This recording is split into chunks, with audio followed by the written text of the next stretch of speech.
A deadly epidemic can sometimes produce such strange symptoms that it can baffle medicine. For example, fever, cough, and muscle weakness are all easily recognized as disease. But dancing is usually considered a sign of fun and health.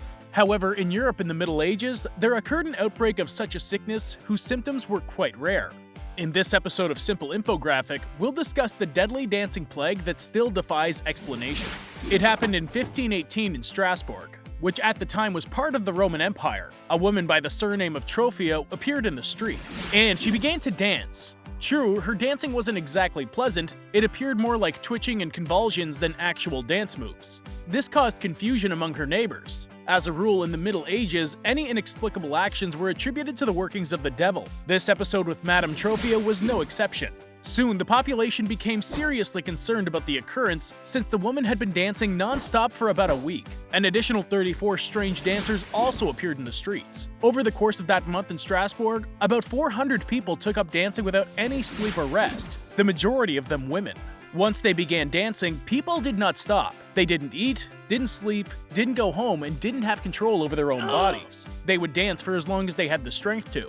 When this strength was exhausted, the unfortunate people simply dropped dead. Some died from thirst, hunger, and exhaustion. Some died from heart attacks caused by stress. The strange dance turned out to be the last thing many people would do in their lives. Historical documents, local accounts, and doctors' records from that time indicate that up to 15 people per day died from the plague. Strasbourg doctors tried to figure out the cause of the deadly dance, but with no luck. The residents naturally blamed everything on supernatural forces. However, the physicians arrived at a different conclusion. They believed the culprit behind the wild dancing was so-called hot blood. It's hard to say now exactly what they had in mind, but it's likely that the doctors correctly located the problem. The cause of the disease was inside the bodies of the dancing people and didn't spread through the air like a virus. In the 16th century, a very popular method of treatment was bloodletting. But for the dancing plague, it proved impossible to get rid of the unwanted hot blood. The patients were constantly moving. Local authorities tried to remedy the situation. They made a strange decision to let the sick people dance their fill. Special stages were built in the city and musicians were summoned. Since the doctors couldn't get to the sick, they were encouraged to dance out the entire illness and thus be cured. As one might expect, this method didn't work. The next attempt at fixing the situation was the exact opposite approach. This time, all entertainment was banned for the population of Strasbourg. The citizens were not allowed to play or listen to music, gamble, sing, and of course, dance.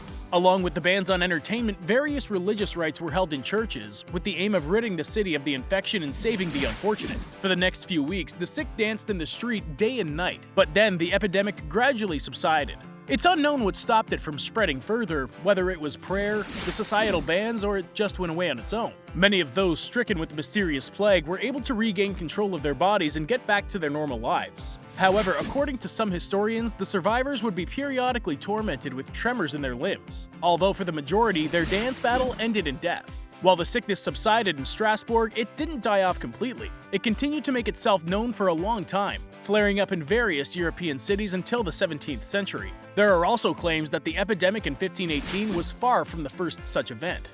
If you believe some historical tales, similar dance epidemics have taken place as early as the 7th century. For example, crowds of dancers appeared in the German city of Aachen in the 14th century.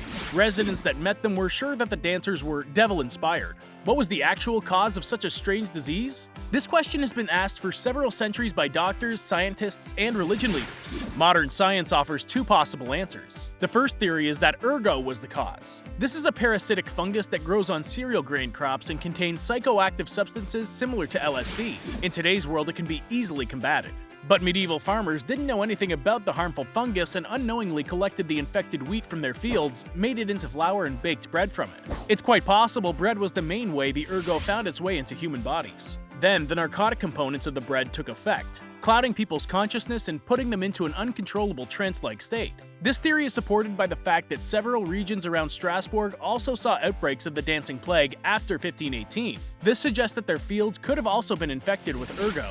There is another, more unorthodox theory of the origin of the sickness. Some claim that the bread had nothing to do with it, but that it can all be blamed on stress. In that case, mental stress may have a longer history and might not just be a feat of the 21st century. At that time, wars, floods, and famines occurred almost every year, and deaths of loved ones to hunger and incurable disease was considered the norm. Add to this the internal fear of one's own demise and God's punishment. On top of that, there was the everyday mess of rats everywhere and waste thrown out onto the street. Of course, this was the typical backdrop of human life in the Middle Ages. But maybe these circumstances did leave a mark on the psyches of some, especially sensitive people.